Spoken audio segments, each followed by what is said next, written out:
નમસ્કાર દોસ્તો, હું દર્શન રાવલ. એકદમ કુશળ હશો, મજામાં હશો, ખૂબ સારી તૈયારી કરતા હશો. કરંટ અફેર્સ વિથ દર્શન રાવલ એપિસોડ નંબર 16 તમે જોઈ રહ્યા છો. સીસીની પરીક્ષા બહાર પડી છે એટલે ઘણા વિદ્યાર્થીઓ જે ઉત્સાહમાં હતા અત્યાર સુધી કે પરીક્ષા ક્યારે આવશે, તો એમને થોડી રાહત પણ થઈ હશે કે ના, સાચુકલી પરીક્ષા તો આવી. 4300 જેટલી જગ્યા બહાર પડી. બહુ ઓછા કેસ હોય છે કે જેની અંદર ક્લાર્કની ભરતી આટલી મોટી સંખ્યાની અંદર આવતી હોય છે. અધરવાઇઝ પોલીસ કોન્સ્ટેબલ હોય તો મોટી સંખ્યામાં ભરતી થતી હોય, પણ ક્લાર્કની પરીક્ષા આટલી મોટી સંખ્યાની અંદર ક્યારેક બહાર પડતી હશે. તો આ પરીક્ષાની અંદર ખૂબ સારો લાભ લઈએ.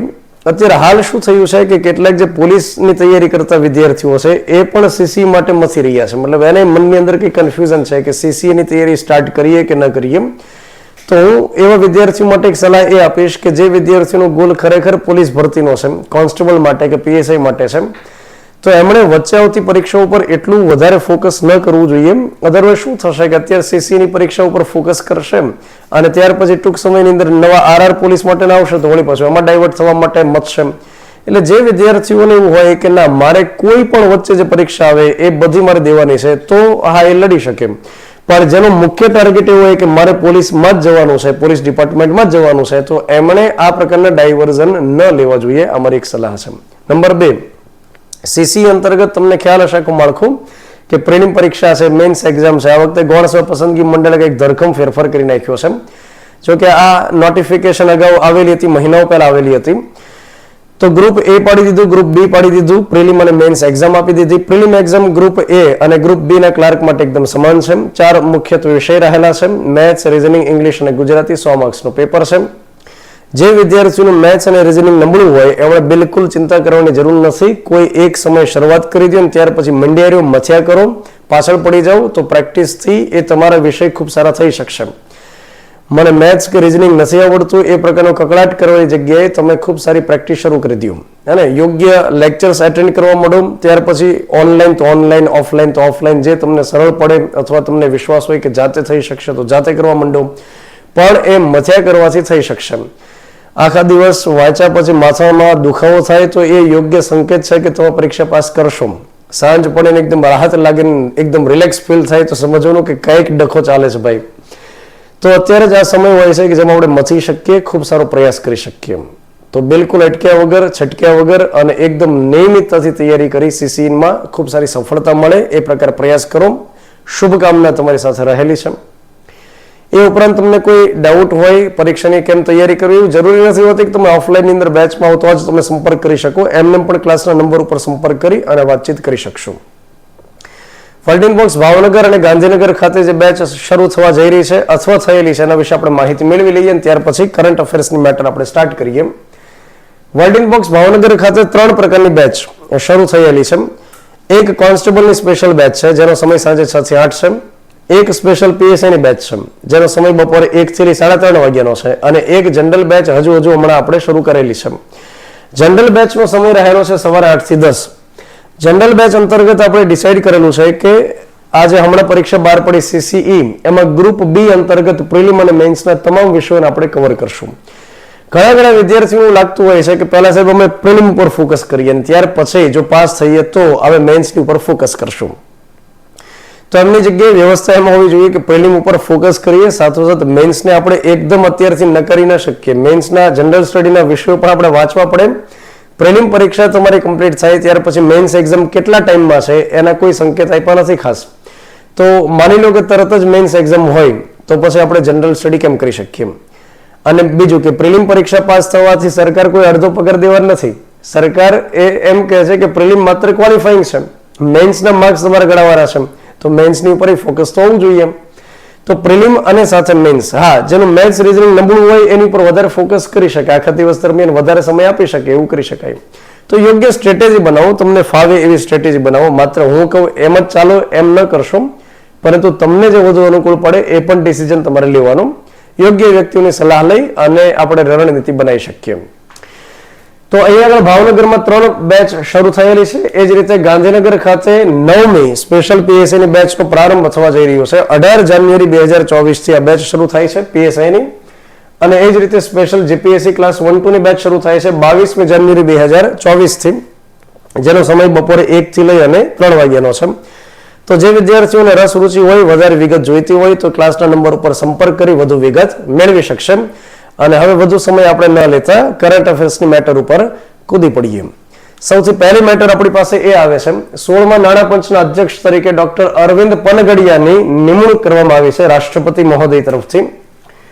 અત્યારે ફિલહાલ ચર્ચામાં રહેલું છે 16મું નાણાં પંચ. તો આપણે આ મેટરની અંદર ભણવાનું છે નાણાં પંચ શું કહેવાય, નાણાં પંચની કામગીરી શું હોય, નાણાં પંચના અધ્યક્ષ અથવા સભ્ય બનવા માટે કયા પ્રકારની લાયકાત જોઈએ એ આપણે સમજી લઈએ.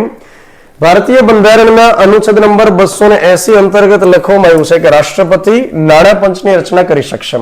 તો અનુચ્છેદ નંબર 280 નાણાં પંચ માટે રહેલો છે, કેન્દ્રીય નાણાં પંચ માટે. એ જ રીતે એક રાજ્યમાં પણ નાણાં પંચની જોગવાઈ કરવામાં આવેલી છે, રાજ્ય નાણાં પંચ, અને આ અંગેની જોગવાઈ કરવામાં આવી છે 243I અંતર્ગત. આ બંને અનુચ્છેદ પરીક્ષાની દ્રષ્ટિએ ખૂબ અગત્યના છે. કેન્દ્રીય નાણાં પંચની જોગવાઈ બંધારણ લાગુ થયું ત્યારથી છે 280 નંબરના અનુચ્છેદમાં. પરંતુ 243I નંબરનો જે અનુચ્છેદ છે રાજ્ય નાણાં પંચ માટેનો, એ 73 નંબરના બંધારણીય સુધારા 1992 અંતર્ગત કરવામાં આવેલી પંચાયતી રાજ અધિનિયમ જેને આપણે કહીએ છીએ, 73મો સુધારો જેને પંચાયતી રાજ સુધારા તરીકે પણ આપણે ઓળખીએ છીએ. કેન્દ્રીય નાણાં પંચ અનુચ્છેદ નંબર 280 અંતર્ગત રાષ્ટ્રપતિ જેની રચના કરે છે એમાં જોગવાઈ છે કે રાષ્ટ્રપતિ કાં તો દર 5 વર્ષે અથવા રાષ્ટ્રપતિને જ્યારે યોગ્ય લાગે ત્યારે નાણાં પંચની રચના કરી શકે. અત્યાર સુધી જે દેશની અંદર ભલામણ ચાલે છે અત્યારે હાલ, એ 15મા નાણાં પંચની ભલામણ ચાલે છે. 15મું નાણાં પંચ કોની અધ્યક્ષતામાં રહેલું હતું? NK સિંઘની અધ્યક્ષતામાં રહેલું હતું. યાદ રાખો, 15મું નાણાં પંચ અત્યારે કામ નથી કરતું. 15મા નાણાં પંચની જોગવાઈ અત્યારે હાલમાં કાર્યરત છે. NK સિંઘની અધ્યક્ષતામાં, નંદકિશોર સિંઘની અધ્યક્ષતામાં રચાયેલું 15મું નાણાં પંચ હતું. એમણે ભલામણ કરી દીધી, ત્યાર પછી પંચ વિખરાઈ ગયું. હવે ભલામણ અત્યારે હાલ કાર્યરત છે. નાણાં પંચની મુખ્ય કામગીરી એ હોય છે કે કેન્દ્ર સરકાર પાસે જે ટેક્સના પૈસા આવે છે, કેન્દ્ર સરકાર પાસે ટેક્સના પૈસા વધારે પ્રમાણમાં આવે, રાજ્યની પાસે ટેક્સના પૈસા પ્રમાણમાં ઓછા આવે. હવે તમે એક રીતે વિચાર કરશો કે કેન્દ્ર સરકારની પાસે ટેક્સના પૈસા વધુ આવે, રાજ્યની પાસે ટેક્સના પૈસા ઓછા હોય, પણ રાજ્ય આપણને વધારે સેવા આપે છે, રાજ્ય આપણને વધારે સુવિધા આપે છે. આપણને શિક્ષણની, આરોગ્યની, સડકની, ત્યાર પછી અલગ અલગ અનેક પ્રકારની જે વ્યવસ્થાઓ કરી આપે એ રાજ્યની જવાબદારી છે.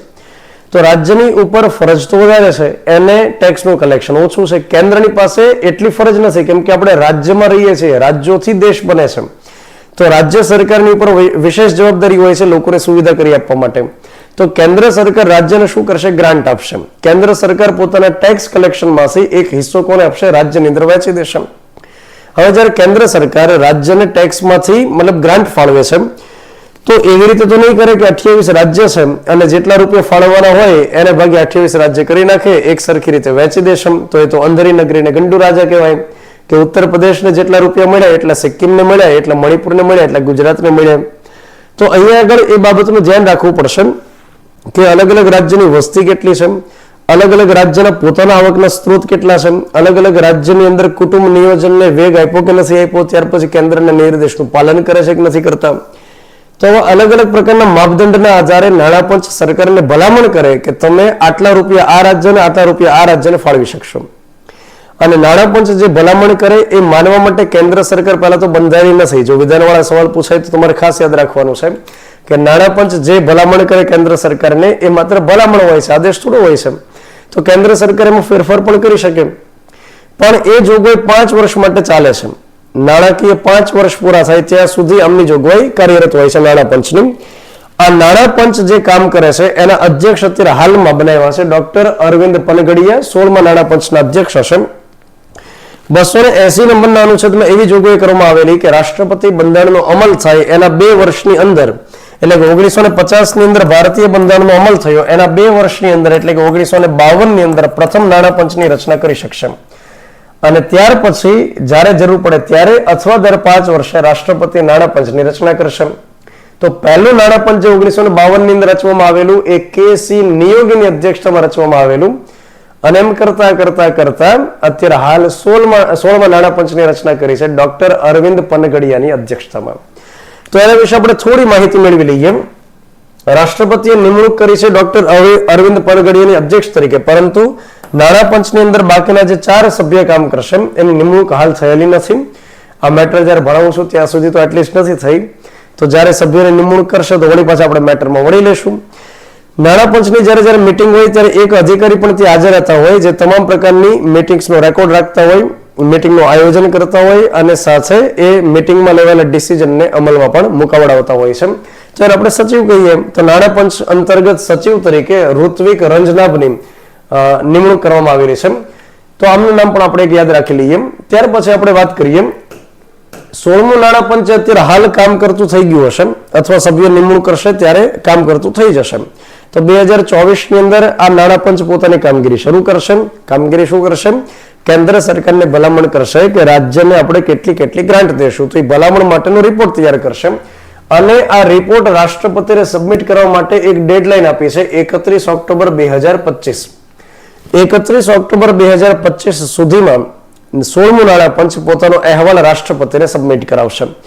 ઘણી વખત એવું પણ બને કે આ કામગીરી આ તારીખ સુધીમાં ન થાય તો રાષ્ટ્રપતિને એક્સટેન્ડ પણ કરે, હજી 2 મહિના લઈ લ્યો, હજી 3 મહિના લઈ લ્યો, પણ અત્યારે હાલ જે તારીખ આપી છે એ છે 31 ઓક્ટોબર 2025 ની તારીખ અપાયેલી છે.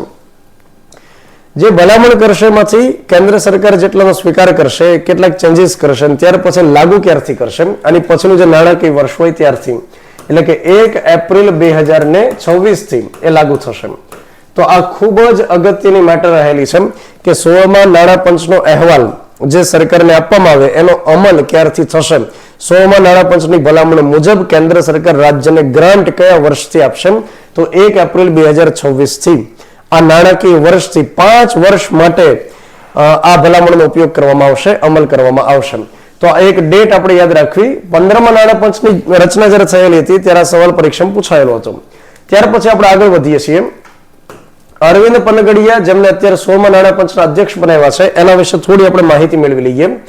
એમનો જન્મ થયેલો 30 સપ્ટેમ્બર 1952 ના રોજ અને રાજસ્થાનના બિલવારા ખાતે એમનો જન્મ થયેલો.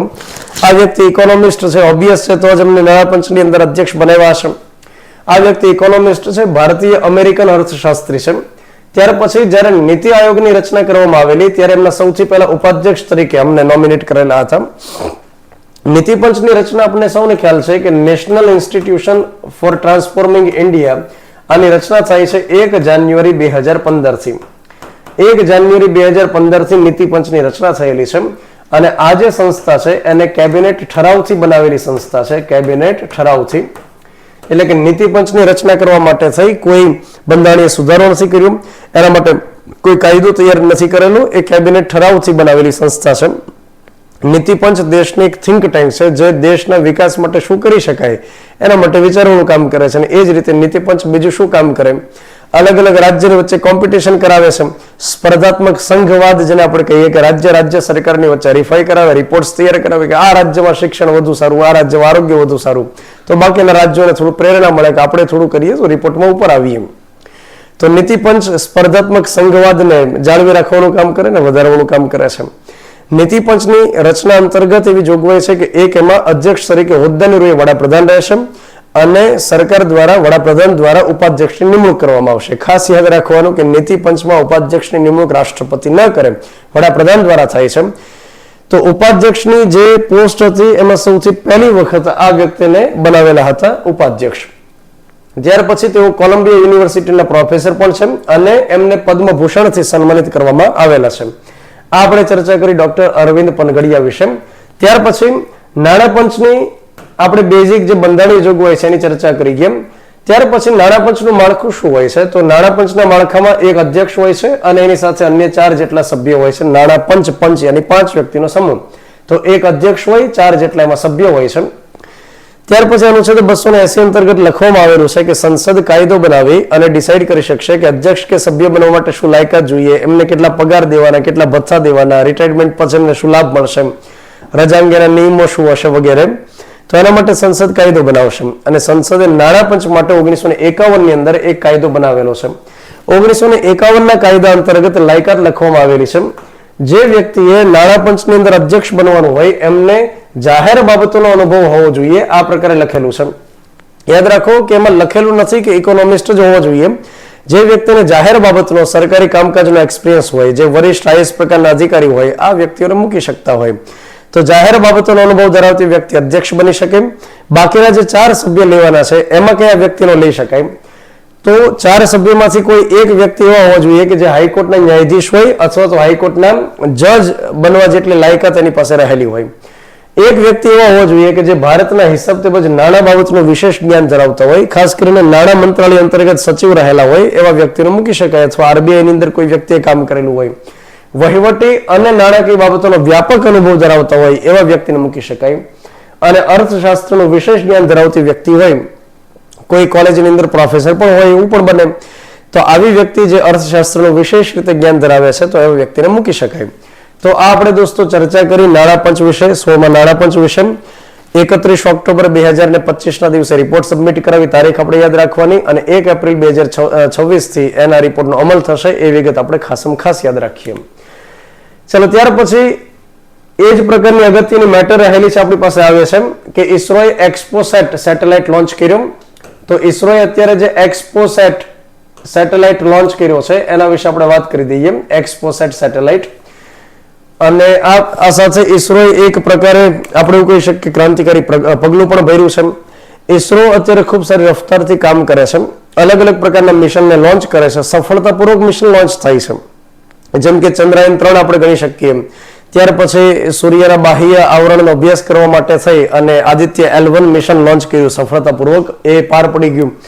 તો એ પ્રકારે ખગોળનો અભ્યાસ કરવા માટે, ખાસ કરીને બ્રહ્માંડનો અભ્યાસ કરવા માટે થઈ અને બ્રહ્માંડની અંદર ખાસ કરીને જે પ્રકાશના કિરણો હોય છે, જે એક્સરેઝ આપણે કહી શકીએ, એમનો અભ્યાસ કરવા માટે થઈ. એ જ રીતે પ્રકાશના કણ ન્યુટ્રોનનો અભ્યાસ કરવા માટે થઈ, અને એ જ રીતે તારાઓની અંદર બનતી જે ઘટનાઓ હોય, પ્રકાશીય ઘટનાઓ હોય, એનો અભ્યાસ કરવા માટે થઈ અને એક સેટેલાઇટ સ્પેશિયલી લોન્ચ કર્યો છે.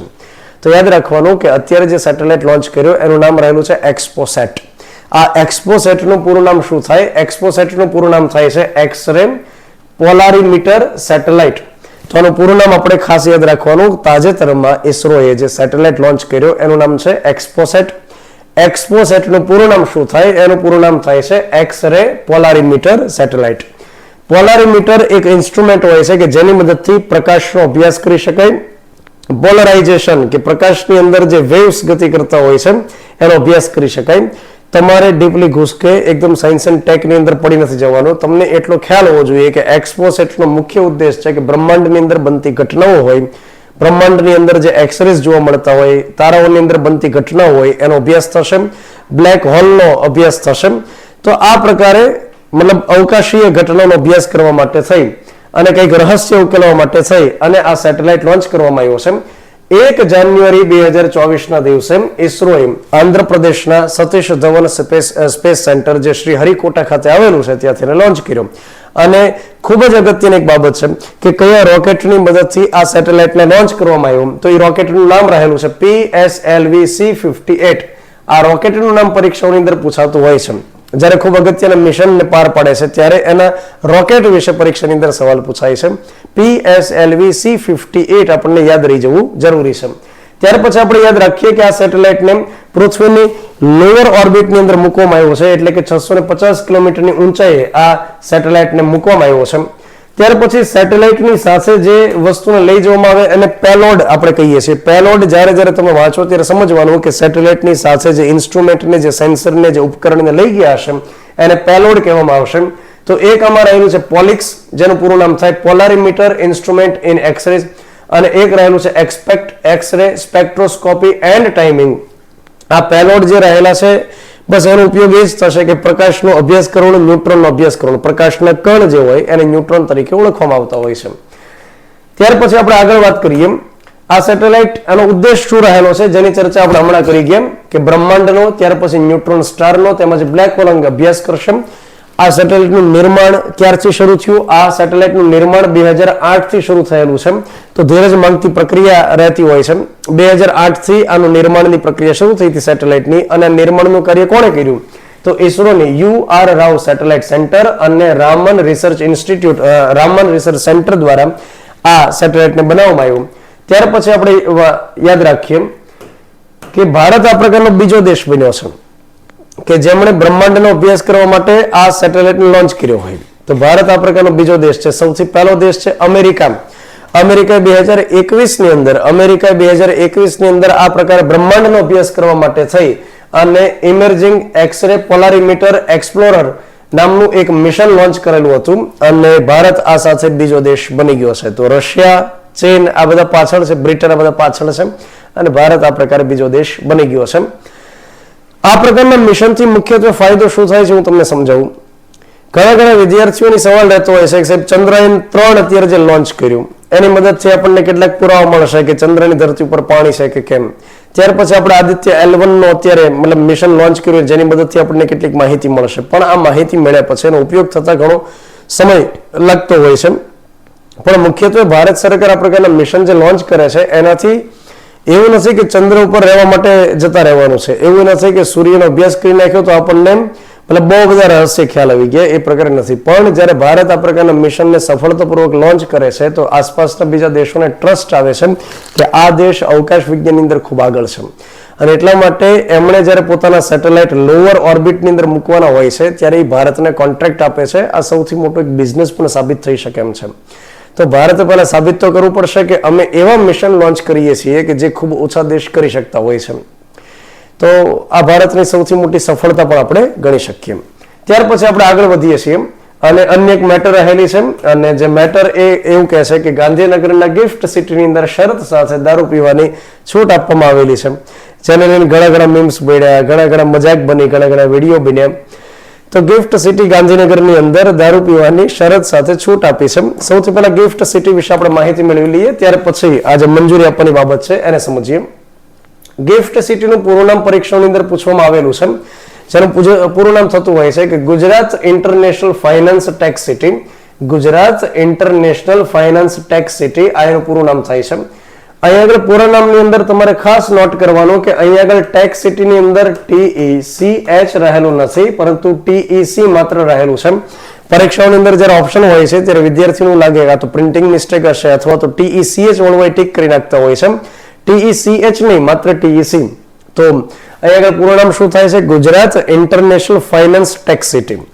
નામ ઉપરથી ખ્યાલ આવે છે કે આ ગિફ્ટ સિટી પાછળનો મુખ્ય ઉદ્દેશ એ છે કે ગુજરાતની અંદર ગ્લોબલ ફાઇનાન્સ સેન્ટર ઊભું કરવાની વાત છે. દુનિયાની કંપનીઓને કહેવામાં આવે છે કે તમારું મુખ્ય મથક અહીં આગળ તમે સ્થાપિત કરી શકો. જેમાં અલગ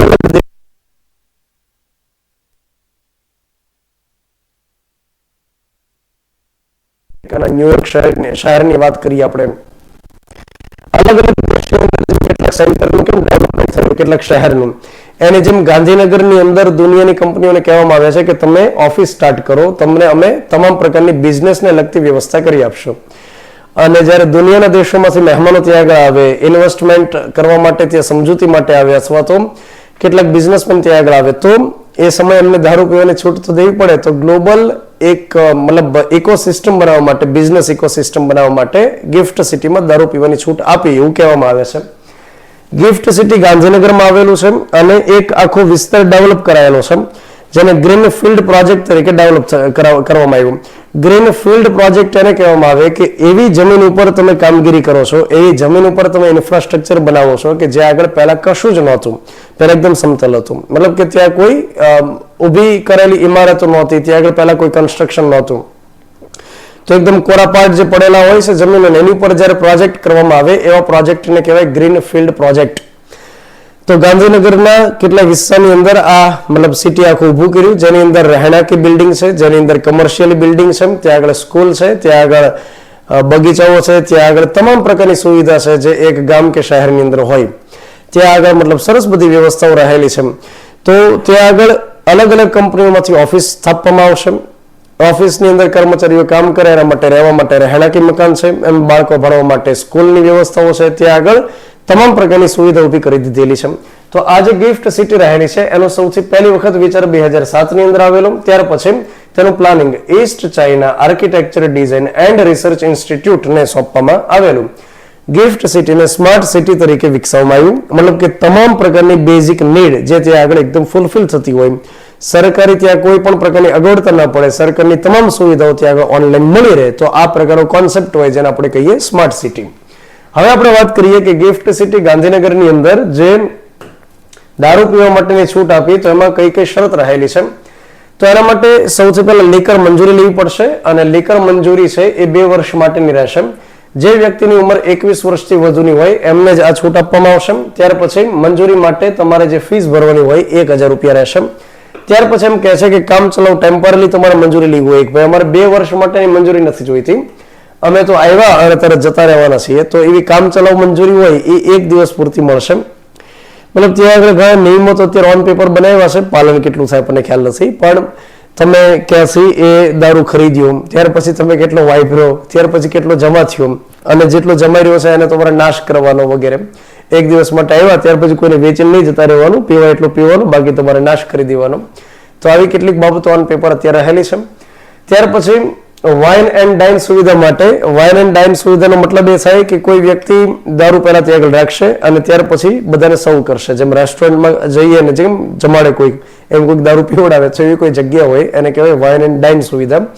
તો એવી કોઈને પરમિશન લેવી હોય કે અમે નહીં પીએ, અમે ગામને પીવડાવશું, તો એના માટે થઈ અને પરમિશન 5 વર્ષ માટે મળશે, જેના માટે 1 લાખ રૂપિયાની ફીસ હશે અને 2 લાખ રૂપિયા ડિપોઝિટ કરવા પડશે.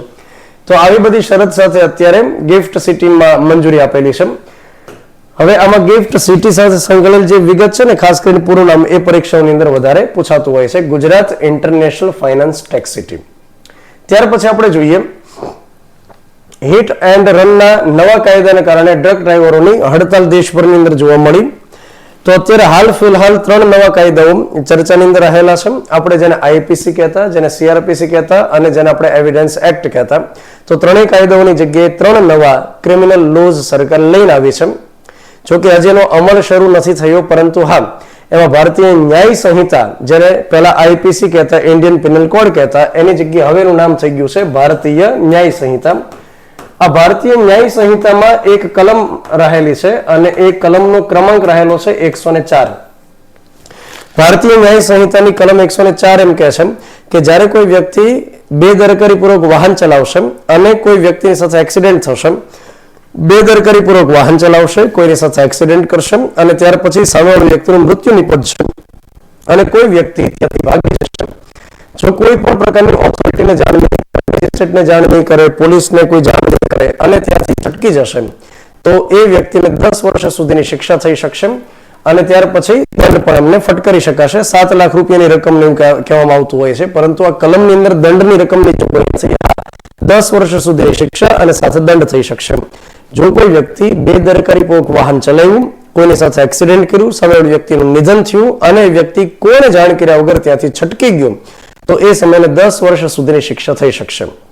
ત્યાર પછી બીજી જોગવાઈ 104 નંબરની કલમમાં લખવામાં આવેલી છે કે જ્યારે કોઈ વ્યક્તિ બેદરકારીપૂર્વક વાહન ચલાવે છે, કોઈની સાથે અથડાવે છે, એક્સિડન્ટ થાય છે અને સામેવાળી વ્યક્તિનું નિધન થાય છે અને એ વ્યક્તિ માની લો કે ઓથોરિટીને જાણ કરી દેશે કે મારા કારણે આ પ્રકારની ઘટના થઈ ગઈ છે, તો 5 વર્ષ સુધીની શિક્ષા થઈ શકશે. તો આગળ 2 અલગ અલગ પ્રકારની જોગવાઈ રહેલી છે, એ તમારે સમજવી પડશે. પહેલી જોગવાઈ એમ કહે છે કે તમે કોઈ સાથે વાહન અથડાયું, બેદરકારીપૂર્વક પહેલા તો વાહન ચલાવતા હતા, યાદ રાખો આ કલમ એમ નથી કહેતી તમામ પ્રકારના નિયમોનું પાલન કરીને વાહન ચલાવો છો અને સામેનો વાક જોગવાઈ નથી. કોર્ટની અંદર સાબિત થશે, કોર્ટની અંદર સાબિત થશે કે જજ ડિસાઇડ કરશે, પણ જો સાબિત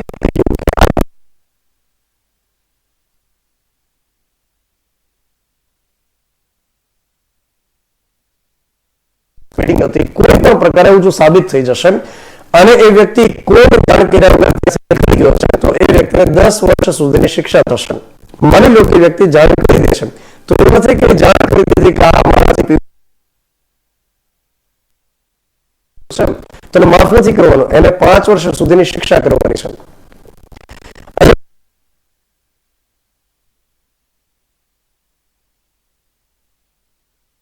અને એના કારણે થઈ અને યુનિયન છે એમણે હડતાલ પાડી અને એટલા માટે કે ટ્રક ડ્રાઈવરો જ્યારે ગાડી ચલાવે છે અને કોઈ સાથે આ પ્રકારની ઘટના બને છે જતા હોય છે, તો પછી 10 વર્ષ સુધીની સજા થઈ શકે. અને સાથે એમનું કહેવાનું એમ છે કે અમે ત્યાં રહી ગયા થશે, એ અમને મારી નાખશે કેમ. તો એમનો પક્ષ જે રહેલો છે એ પક્ષ એવો છે કે આ કાયદાની અંદર તમે જે કલમમાં જે જોગવાઈ કરવામાં આવી છે એ જોગવાઈ યોગ્ય નથી. સરકારને એવું કહે છે કે આ તમે જે જોગવાઈ કરી યોગ્ય નથી, કેમ કે અમે ત્યાંથી છટકી એટલા માટે ગયા કારણ કે ઘણીવાર એવું બને છે કે સામેવાળા વ્યક્તિનો વાંક છે, ટ્રકની સાથે ગાડી અથડાઈ છે અને એ વ્યક્તિ ગુજરી ગયો. અમે જો ત્યાં રહીએ તો પબ્લિક એ નહીં જોવે કે કોનો વાંક હતો ખરેખર, એ તો બસ પીટા શરૂ કરી દેશે. તો અમે ત્યાંથી છટકી જઈએ છીએ. જો અમે છટકી ગયા તો તમે એમ કીધું કે 10 વર્ષ સુધીની શિક્ષા થશે. હવે અહીંયા આગળ સરકારનો પક્ષ એમ કહે છે કે તમે ત્યાંથી છટકી ગયા, આગળ જતા જાણતો મારા ઘરે થયેલું હતું. અત્યારે મોટા ભાગે કઠણાઈ એ થાય છે કે રોડની અંદર હાઈવેની ઉપર જ્યારે હિટ એન્ડ રનની ઘટના બને છે તો એમાં જે વ્યક્તિ ખરેખર જવાબદાર છે એ પછી હાથમાં નથી આવતો. સીસીટીવી કેમેરા ચોરી સાથે ગાડી અથડાવી, હાઈવેની ઉપર કોઈને ખબર ન પડી અને પોતે ગાડી લઈને જતો. અને એટલા સરકારે આ કલમને કડક કરી છે. 104 નંબરની કલમ આપણે યાદ રાખો, એન્ડ રનના કેસ માટે જવાબદાર કલમ છે 104. આની પહેલા જે આઈપીસી ની આપણે વાત કરીએ છીએ 304 કેપિટલ એ અંતર્ગત એવી જોગવાઈ કરવામાં આવેલી કે કોઈ વ્યક્તિ બેદરકારી પૂર્વક કાર્ય કરે છે એના કારણે 2 વર્ષ સુધી શિક્ષા કરવામાં આવતી. બેદરકારી પૂર્વક જ્યારે કૃત્ય વ્યક્તિનું નિધન થાય છે તો એને ગુનાહિત શબ્દ પણ ન કહેવાય, બેદરકારી હતી. હવે અહીં આગળ સજાની જોગવાઈને વધારી દીધી છે. હા, એક વાત એની અંદર સજા વધારે છે પણ 10 વર્ષ સુધીની જો જાણ ન કરે તો. પણ સાથે એક બીજી વિગત પણ આપણે યાદ રાખીએ કે ભારતીય ન્યાય સંહિતા અંતર્ગત જ્યારે કોઈ વ્યક્તિ બેદરકારી કૃત્ય કરે, કાર્ય કરે અને કોઈનું નિધન થાય છે તો એ સજાની જોગવાઈ 2 વર્ષ હતી, એનાથી વધારી 5 વર્ષ કરી છે. આ 10 વર્ષ ત્યારે છે જ્યારે જાણ કર્યા વગર ત્યાંથી છટકી જાય છે. જોગવાઈ હતી એને વધારી ભારતીય ન્યાય સંહિતામાં કેટલી કરી? 5 વર્ષની સજા કરેલી છે. ત્યાર પછી આપણે અહીં આગળ એક સારાંશ જોઈ લઈએ. જે 3 કાયદાઓ છે એની ચર્ચા તો આપણે કરીએ પણ સાથે આપણે એની એક સારાંશ જોઈ લઈએ કે જેને આપણે અત્યાર સુધી આઈપીસી કહેતા, એનું હવે નામ શું થઈ ગયું છે? ભારતીય ન્યાય સંહિતા. ભારતીય ન્યાય સંહિતામાં 19 પ્રકરણ રહેલા છે અને 356 જેટલી કલમ છે. એ જ રીતે સીઆરપીસી તરીકે જેને આપણે ઓળખતા એનું નામ છે નાગરિક સુરક્ષા અધિનિયમ, જેમાં 38 પ્રકરણ અને 533 જેટલી કલમ છે. ભારતીય પુરાવા અધિનિયમ જેને કહેતા એનું નામ હવેથી ભારતીય સાક્ષ્ય અધિનિયમ છે, જેમાં 11 પ્રકરણ છે અને 170 જેટલી કલમ રહેલી છે. હવે આપણે 3 કાયદાઓની વાત કરી દઈએ જેને આપણે એક નજરે જોઈએ. ખાસ કરીને પોલીસ ભરતીની તૈયારી કરતા વિદ્યાર્થીઓ હોય એને જ્યારે કાયદાનું નામ આવે ત્યારે ખૂબ જ ઉત્સાહ આવી જતો હોય છે અને કાયદો ભણવાની એક મજા પણ રહેલી હોય છે. જે કેટલાક જૂના જોગી વર્ષે અગાઉ કાયદાની તૈયારી કરી ચૂકેલા હશે, જે કાયદાની કલમો છે એ કલમો ચેન્જ થઈ ગઈ છે. માન્યું કે નવા કાયદાની અંદર જૂના કાયદાઓમાંથી 80% બેઠી જોગવાઈ ઉપાડેલી છે. 80%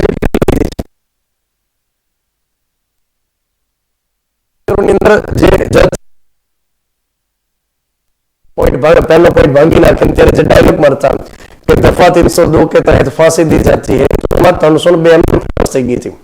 કાયદાની તૈયારી કરે કે ન કરે એમને ખ્યાલ આવતો, પણ હવેથી જે ભારતીય ન્યાય સંહિતા છે એમાં કલમ નંબર 171 શિક્ષણ કલમો ચેન્જ થઈ ગઈ છે અને કમાન્ડ ચેન્જ થઈ ગયા છે.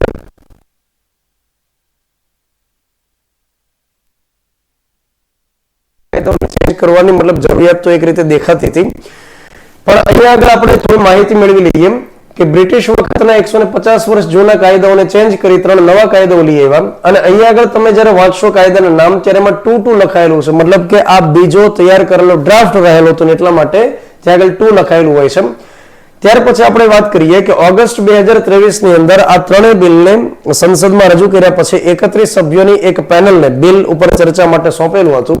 ત્યાર પછી આ શિયાળુ સત્રની અંદર સંસદના બંને ગૃહમાંથી 3 બિલને પસાર કરાવ્યા અને ત્યાર પછી 25 ડિસેમ્બર 2023 ના દિવસે 25 ડિસેમ્બર 2023 ના દિવસે રાષ્ટ્રપતિ દ્રૌપદી મુર્મુજી આની પર સાઇન કરી. પરંતુ યાદ રાખવાનું કે સંસદના બંને ગૃહમાંથી બિલ પસાર થાય ત્યાર પછી રાષ્ટ્રપતિજી સાઇન કરે તો એનાથી બિલનો અમલ ન થાય. એના નામે જાહેરનામું પહેલા તો આવવું જોઈએ. જાહેરનામાની અંદર જે તારીખ લખી હોય ત્યારથી એનો અમલ શરૂ થશે. કાયદાની અંદર જે જોગવાઈ કરવામાં આવેલી હોય એનો અમલ કરવામાં વાર લાગી શકે, કેમ કે કાયદામાં લખેલી જોગવાઈ મુજબ વ્યવસ્થા કરવા માટે સરકારને સમય જોઈએ. કોઈ અધિકારીની નિમણૂક કરવી પડે, ત્યાર પછી ફાસ્ટ ટ્રેક કોર્ટની વ્યવસ્થા કરવી પડે, ત્યાર પછી એમાં લખ્યું હોય કે ફોરેન્સિક રિપોર્ટ તૈયાર કરવામાં આવશે, તમામ પ્રકારની એક્ટિવિટી ઓનલાઈન માધ્યમથી કરવામાં આવશે, તપાસને વગેરે. તો એના માટે સરકારે વ્યવસ્થા કરવી પડે. તો એવું પણ બની શકે કે આજે 3 નવા કાયદાઓ છે 2025માં લાગુ થાય એ પ્રકારે શક્યતા દેખાય છે કે 2024માંથી વ્યવસ્થા કરશે, 2025માં લાગુ થશે. તો યાદ રાખો, રાષ્ટ્રપતિએ 25 ડિસેમ્બર 2023ના દિવસે 3 કાયદાઓને મંજૂરી આપી દીધી, લાગુ થતા વાર લાગશે. મુખ્ય જે જોગવાઈ રહેલી છે એ આપણે સમજી લઈએ. સીઆરપીસી નું સ્થાન લેનારા ભારતીય નાગરિક સુરક્ષા અધિનિયમ અંતર્ગત શું કરવામાં આવ્યું છે? 533 જેટલી કલમ મૂકવામાં આવી છે. એનો સારાંશવાળું ટેબલ હમણાં જોઈ ગયા, તો એની ચર્ચા આપણે કરતા નથી. ત્યાર પછી આપણે આગળ વાત કરીએ. મુખ્યત્વે કયા પ્રકારના ફેરફાર જોવા મળે છે એ આપણે સમજીએ. 3 કાયદાઓની અંદર મુખ્ય જેની ચર્ચાઓ શરૂ છે એ, બાકી ડિટેલની અંદર કાયદાઓ જો પોલીસ ભરતીમાં રાખશે તો ભણશું વળી પાછા. અહીંયા મુખ્ય ફેરફારની અંદર એમ કહે છે કે 80% થી વધુ જોગવાઈ બેઠે લીધી છે, થોડાની અંદર ફેરફાર કર્યા છે. જેમ કે અત્યાર સુધી આઈપીસી ની અંદર એક કલમ રહેલી હતી 124 કેપિટલ એ, જેમાં લખેલું હતું રાજદ્રોહ, સેડિશન જેને કહેવામાં આવતું રાજદ્રોહ. આ રાજદ્રોહને કેન્સલ કર્યું. સુપ્રીમ કોર્ટની પણ એવી ભલામણ હતી સરકારને કે રાજદ્રોહને કાઢી નાખો તો સારું. બ્રિટિશ વખતની અંદર આ કલમને એડ કરાયેલી હતી અને બ્રિટિશ વખતે રાજદ્રોહ એની સામે લગાડતા કે જે ક્રાંતિકારી હોય, જે આંદોલનકારી હોય, અંગ્રેજની વિરુદ્ધમાં 2 સ્ટેટમેન્ટ આપી દીધા તો સીધી રાજદ્રોહ લગાડી દેતા. તો રાજદ્રોહને હવે ખતમ કર્યું. એની જગ્યાએ ભારતીય ન્યાય સંહિતાની અંદર એક કલમ એડ કરી 150, જેમાં દેશદ્રોહની વાત કરવામાં આવેલી છે. તો રાજદ્રોહની જગ્યાએ દેશદ્રોહનો ગુનો રજીસ્ટર્ડ કરવામાં આવશે. રાજદ્રોહ એની સામે પણ લાગુ કરવામાં આવતું કે જે વ્યક્તિ સરકારની સામે કોઈ ટીકા ટિપ્પણી કરતું, પણ હવે અમિત શાહ ગૃહમંત્રીએ કીધું છે કે સરકારની સામે કોઈ ટીકા ટિપ્પણી કરશે તો એને લઈ રાજદ્રોહ મતલબ જે લગાડવામાં આવતો હવે નહીં લાગે. હવે શું થશે કે જ્યારે કોઈ વ્યક્તિ દેશ વિરોધી કૃત્ય કરશે, કોઈ વ્યક્તિ દેશની વિરુદ્ધમાં નફરત ફેલાવશે, કોઈ વ્યક્તિ દેશની એકતા અખંડિતતા ઉપર ઘા કરશે, કોઈ વ્યક્તિ અલગાવવાદી પ્રકારની પ્રવૃત્તિ કરશે. અલગાવવાદીનો મતલબ થાય કે દેશમાંથી અલગ થવા માટે જે પ્રયાસ કરે છે કેટલાક સંગઠનો, તો એમની સામે દેશદ્રોહનો ગુનો રજીસ્ટર કરવામાં આવશે, જે બદલ એમને આજીવન કેદની શિક્ષા અથવા 7 વર્ષ કેદની શિક્ષા અને સાથે દંડ થઈ શકશે. તો પહેલી એક બાબત અહીંયા આગળ કે રાજદ્રોહ નીકળી ગયો, દેશદ્રોહનો ગુનો રજીસ્ટર્ડ કરવામાં આવશે. ત્યાર પછી અન્ય જે ફેરફાર છે એમાં મોબ લિન્ચિંગની વ્યવસ્થા કરવામાં આવી છે. મતલબ મોબ લિન્ચિંગ નહીં થાય, પણ મોબ લિન્ચિંગ સામે ગુનો રજીસ્ટર્ડ કરવામાં આવશે અને સજાની જોગવાઈ કરવામાં આવશે. મોબ લિન્ચિંગનો મતલબ એ થાય છે કે ટોળા દ્વારા જ્યારે કોઈ વ્યક્તિ હત્યા કરી દેવામાં આવે એને મોબ લિન્ચિંગ કહેવાય. ઘણી વખત જાતિ આધારિત, જ્ઞાતિ આધારિત, ધર્મ આધારિત જ્યારે રમખાણ થાય છે અથવા કોઈ એક વ્યક્તિ સ્ટેટમેન્ટ આપી દે ત્યાર પછી બાકીના જાતિ જ્ઞાતિ ધર્મના વ્યક્તિ ભેગા થઈ ટોળા વળે એને મરી ઢીબી નાખે, તો મોબ લિન્ચિંગ એટલે ટોળા દ્વારા થતી હિંસા એને ખતમ કરવા, એને ઓછી કરવા માટે આ નવી ભારતીય ન્યાય સંહિતાની અંદર જોગવાઈ કરવામાં આવી, જેમાં એમ કહે છે કે 5 કે તેથી વધુ વ્યક્તિને ટોળા ભેગા મળી કોઈ વ્યક્તિને હત્યા કરી નાખશે તો એ તમામ સભ્યને આજીવન કેદ સુધીની શિક્ષા થઈ શકશે. ત્યાર પછી આપણે આગળ વાત કરીએ કે એમાં લખેલું છે કે લગ્નનું ખોટું વચન આપીને સેક્સ કરવાની બાબતને ખાસ અપરાધ તરીકે રજૂ કરવામાં આવ્યો છે. વ્યભિચારનો ગુનો અને સજાતીય સંબંધનો ગુનો એને રદ કરવામાં આવ્યો છે. જોકે વ્યભિચાર માટે આઈપીસી ની અંદર એક કલમ હતી 497 નંબરની, એને તો રદ કરી દીધેલી હતી. સુપ્રીમ કોર્ટે પણ ચુકાદો આપેલો હતો. વ્યભિચાર એને ગણવામાં આવતો કે પતિ અને પત્ની હોય અને પત્નીને કોઈ અન્ય પર પુરુષની સાથે શારીરિક સંબંધ હોય તો એ જે ગુનો હોય એને કહેવાય વ્યભિચાર.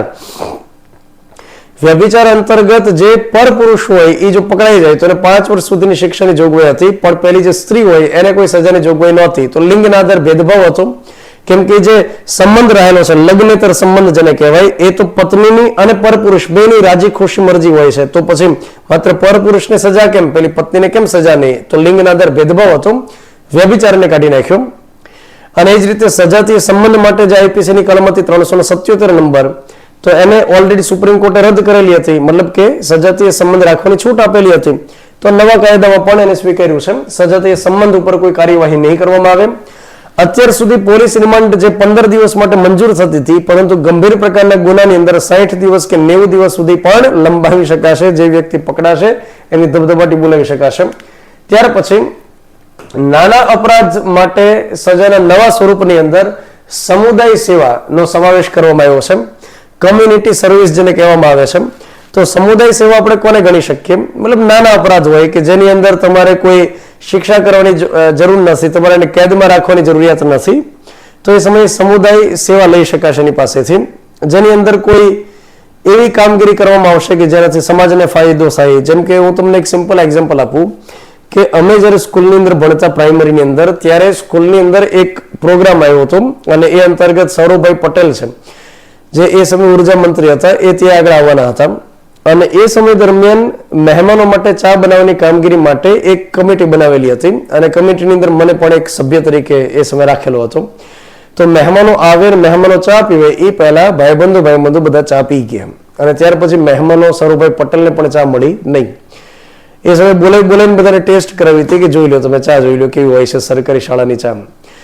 તો એ સમય દરમિયાન બીજે દિવસે પ્રાર્થના સભાની અંદર જે મતલબ ગુનેગારો હતા બધાને ઉભા કર્યા અને એકદમ જે ધૂળ ખાતો ઓરડો હતો એ સાફ કરાવ્યો, અમારી પાસે સાફ કરાવ્યો. મતલબ એને કહેવાય સામુદાયિક સેવા, કમ્યુનિટી સર્વિસ આપણે ગણી શકીએ. તો જે નાના અપરાધ હોય એની પાસે સાફ સફાઈની કામગીરી કરવામાં આવશે, કોઈ અભિયાનની અંદર અમને જોડવામાં આવશે અથવા તો કોઈ એક્ટિવિટી ગામડાની અંદર જઈને કરવામાં આવશે. તો એ સામુદાયિક સેવા લેવામાં આવશે. આ નવી એક જોગવાઈ એડ કરવામાં આવેલી છે. ત્યાર પછી તમામ તપાસની અંદર ફોરેન્સિક પુરાવા એકત્રિત ફરજિયાત કરવામાં આવ્યું છે અને એ જ રીતે જ્યારે કોઈ તપાસ કરતી સંસ્થા કાર્યવાહી કરે તો એમાં એનું શૂટિંગ કરવું, એનો ઓનલાઈન રેકોર્ડ રાખવો ફરજિયાત બનાવવામાં આવ્યું છે. એવું ન બને કે ક્યારે કોઈ વ્યક્તિને ફસાવવા માટે ત્યાં આગળ વસ્તુ પહેલેથી ઇન્સ્ટોલ કરી દેવામાં આવે, પહેલેથી કાળું સાબિત કરવા માટે પૈસા પહેલેથી ગોઠવી દેવામાં આવે, દારૂમાં ઝડપી લેવા માટે પહેલેથી દારૂ ઇન્સ્ટોલ કરી દેવામાં આવે. તો એ રીતે નહીં, પણ એનું ઓનલાઈન તમામ પ્રકારનું રેકોર્ડિંગ રાખવામાં આવશે. ત્યાર પછી તપાસ અને સુનાવણી માટે સમય મર્યાદા નિશ્ચિત કરવામાં આવી. જે પહેલા એમને કેસ ચાલ્યા જ કરતા અને ઘણો લાંબો ટાઈમ વીતી જતો. તો યાદ રાખવાનું કે જ્યારે કોઈ વ્યક્તિ સાથે ઓલરેડી અન્યાય થયેલો છે અને સુનાવણી એમને શરૂ જ રહેશે અને સુનાવણી કમ્પ્લીટ થયા પછી પણ ચુકાદો ફાઇનલ નથી આવતો, તો વ્યક્તિ સાથે અન્યાય થયો અને વધુ સમય લાગે છે તો એ પણ એક અન્યાય ગણવામાં આવે છે. એટલા માટે લખવામાં આવ્યું કે સુનાવણી કમ્પ્લીટ થઈ ચૂકી હોય ત્યાર પછી 45 દિવસની અંદર ફાઇનલ ચુકાદો જજે દઈ દેવો પડશે. સુનાવણીનો મતલબ થાય કે જે જજ સાંભળે છે, હિયરિંગ કરે છે, સામસામે બંને પક્ષકારના વકીલ હોય છે, એ તમામ પ્રકારની સુનાવણી કમ્પ્લીટ થઈ જાય. ત્યાર પછી 45 દિવસની અંદર ફાઇનલ જજમેન્ટ આપી દેવું પડશે. ત્યાર પછી એવું કહે છે કે મૃત્યુદંડના પીડિત હોય એના પણ કરી શકતી કે આ વ્યક્તિને ફાંસીની સજા દેવામાં આવે છે તો રાષ્ટ્રપતિને તેની અરજી કરવામાં આવે. અનુચ્છેદ 72 અંતર્ગત લખવામાં આવ્યું છે કે રાષ્ટ્રપતિને દયાની અરજી કરી શકાય. તો હવે આ જોગવાઈ કરી દેવામાં આવી કે જે વ્યક્તિ પીડિત હોય, જે વ્યક્તિને ફાંસીની સજા થયેલી છે એ જ માત્ર દયાની અરજી કરી શકશે કે કોઈ સંસ્થા અરજી નહીં કરી શકે. ત્યાર પછી હમણાં અકસ્માત કરીને ભાગી જનાર જે વ્યક્તિ હોય એને 10 વર્ષની સજા થઈ શકશે જાણ કર્યા વગર ભાગી જશે તો. ત્યાર પછી આઈપીસીમાં જે કલમ હતી 304 કેપિટલ એ બેદરકારી પૂર્વક કરેલા કૃત્ય બદલ જે કોઈનું મૃત્યુ થાય તો 2 વર્ષની શિક્ષા હતી એને વધારી અને 5 વર્ષ કરી દેવામાં આવેલી છે. તો આ આપણે ત્રણેય કાયદા નવી વિગતો હતી તો એને આપણે અભ્યાસમાં લીધી. એકદમ ડિટેલમાં કાયદો હોય તો સમય લાગે અને જ્યારે જરૂર પડશે ત્યારે ભણશું પણ ખરા. ત્યાર પછી ખૂબ એક અગત્યની મેટર છે અને ગુજરાત સરકારની કોઈ પરીક્ષાની અંદર પૂછાઈ શકે આ પ્રકારની મેટર છે. બની શકે ફોરેસ્ટ ગાર્ડની એક્ઝામમાં પણ આ મેટર પૂછાય.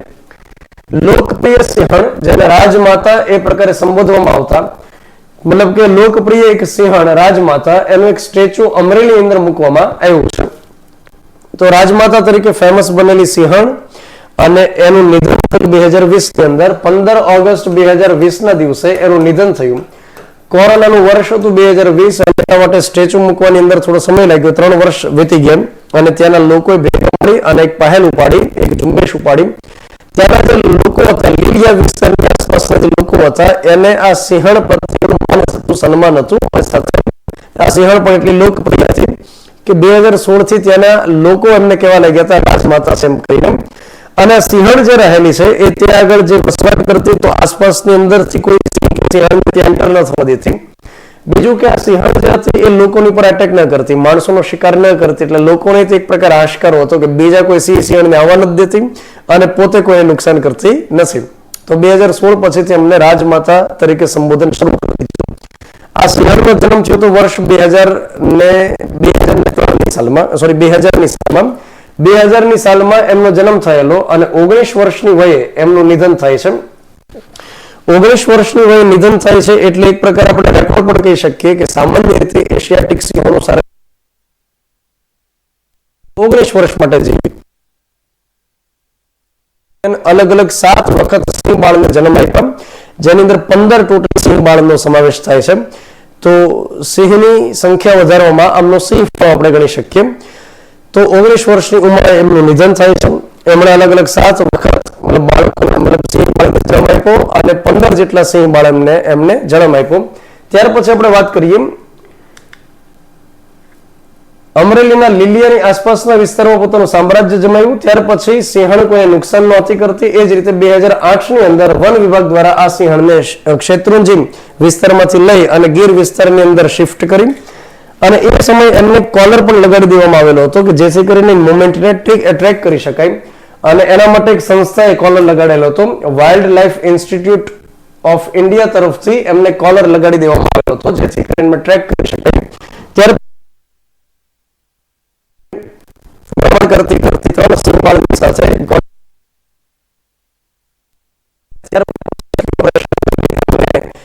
ફરી વખત લેવામાં પકડવામાં આવી અને ત્યાર પછી જુનાગઢની અંદર જે ઝૂ આવેલો છે, પ્રાણી સંગ્રહાલય છે, ત્યાં આગળ એમને રાખવામાં આવી.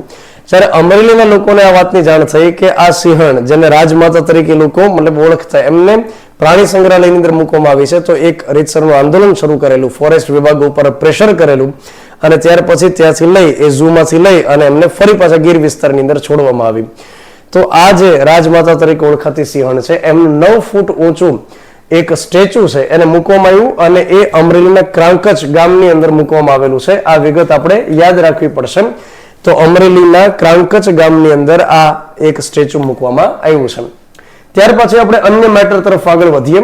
આપણી પાસે મેટર એ આવે છે કે ભારત પ્રથમવાર UAE ને ક્રૂડ ઓઇલ ખરીદવા માટે ભારતીય રૂપીમાં પેમેન્ટ કર્યું છે. તો અત્યારે જે અમેરિકાના ડોલરનો દબદબો રહેલો છે, આંતરરાષ્ટ્રીય વ્યાપાર માટે ચલણનો ઉપયોગ કરે છે US ડોલર અને ડોલરની અંદર જ્યારે વ્યાપાર થાય છે તો ભારતે સૌથી પહેલા શું કરવું પડે કે રૂપિયા આપી ડોલરમાં કન્વર્ટ કરવા પડે, ત્યાર પછી ડોલરમાં કોઈ દેશને પેમેન્ટ કરવું પડે. તો ડોલરનો દબદબો છે.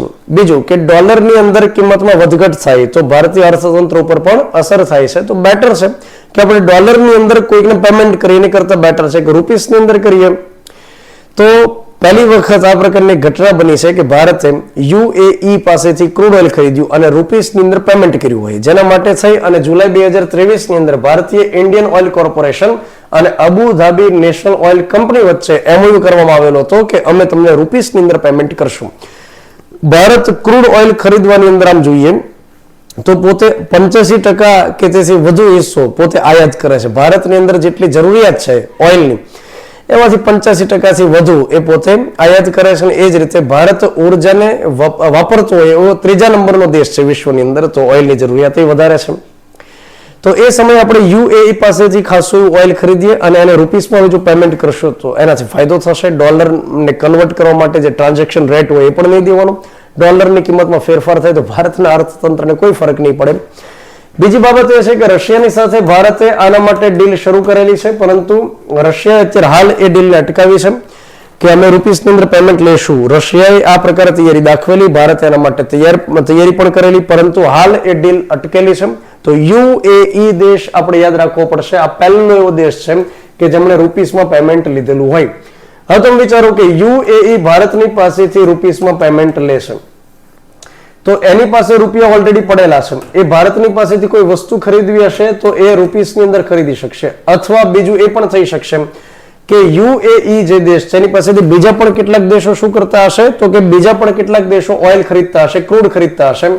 આપણે એક ઉદાહરણ લઈએ કે ઈરાન, માનો કે સપોઝ એક દાખલા તરીકે આપણે એક ઉદાહરણ લઈએ છીએ કે ઈરાન માનો કે UAE પાસેથી ક્રૂડ ખરીદે છે અને એ જ રીતે ઈરાન જે રહેલું છે એને ભારતની પાસેથી મરી મસાલા ખરીદવા છે અથવા તો ઈરાનને ભારતની પાસેથી રબર ખરીદવું છે.